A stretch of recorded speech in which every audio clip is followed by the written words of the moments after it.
உங்கள் favourite TV ஷோக்களை இனி miss பண்ண தேவையில்லை. ZEE5 இல் முற்றிலும் இலவசமாக காணுங்கள், இங்கேயும் எப்பொழுதும். இது ஒரு பெரிய கம்பெனி, ஏன் திடீர்னு இன்டர்வியூ அட்டெண்ட் பண்ண முடியாதுன்னு சொல்றீங்க? என்ன மேடம், இந்த கேள்வியெல்லாம் அவங்க கிட்ட போய் கேக்குறீங்க? வாக் இன்னு சொன்னதும் வந்திருப்பாங்க.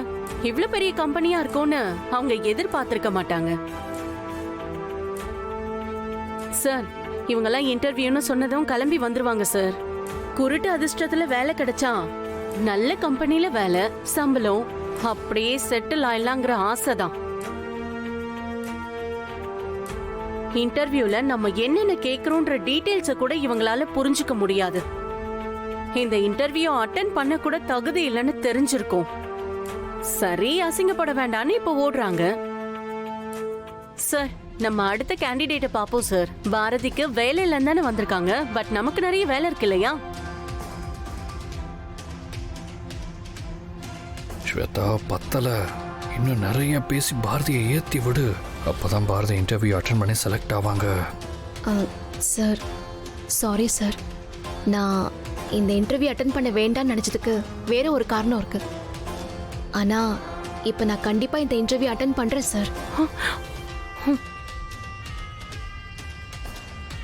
டு யூ ஒன் திங், ஒரு 1 hour வெயிட் பண்ணுங்க மேடம். நம்ம லஞ்ச் முடிஞ்சதுக்கு அப்புறம் கண்டினியூ பண்ணலாம். Sure sir, thank you.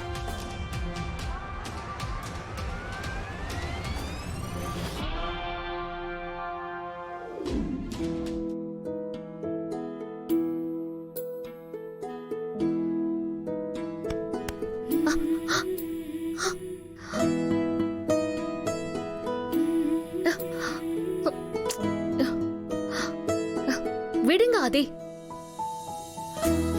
சரி, எவ்வளவு நேரம் தான் பேசாம இப்படியே முறைச்சு பார்த்துட்டே இருக்க போறீங்க? ஆதி, உங்க மனசுல நீங்க என்ன நினைச்சிட்டு இருக்கீங்க? என்ன பாரதி, எவ்வளவு நாளாச்சு, இது கூட தெரியலையா? நான் உங்களை தான் நினைச்சுக்கிட்டு இருக்கேன். ஆதி, நான் செம்ம டென்ஷன்ல இருக்கேன். நீங்க எப்படிங்க? காலையில கூட நீங்க என்கிட்ட எதுவுமே சொல்லல. இது எல்லாமே உங்க பிளான் தானா? என்ன பாரதி பேசுறீங்க? நான் எப்படி பிளான் பண்ண முடியும்? காலையில நீங்க இன்டர்வியூ போறேன்னு சொன்னீங்க, அது சம்பந்தமா நீங்க என்ன எதுவுமே கேட்க விடல. என் கூட அட்லீஸ்ட் கார்லயாவது வந்திருக்கணும். நான் தனியா தான் போவேன்னு கிளம்புனீங்க. நான் தமிழ ஸ்கூலுக்கு கூட்டிட்டு போய் அட்மிஷன் வாங்கி அவளை வீட்டில் விட்டுட்டு தான் இங்க வந்தேன். சத்தியமா நீங்க இங்க வரப்போறது எனக்கு தெரியவே தெரியாது. ஒரு சின்ன க்ளூ கூட இல்லை பாரதி. உங்களை பார்த்ததுமே நானே ஷாக் ஆகி அப்படியே ஃப்ரீஸ் ஆகி தான் உட்காந்துருந்தேன். நீங்க தான் பார்த்தீங்கல்ல, அப்புறம் அதுக்கு நான் பிளான் பண்ணி வந்தேன், க்ளீன் பண்ணி வந்தேன்னு சொல்றீங்க.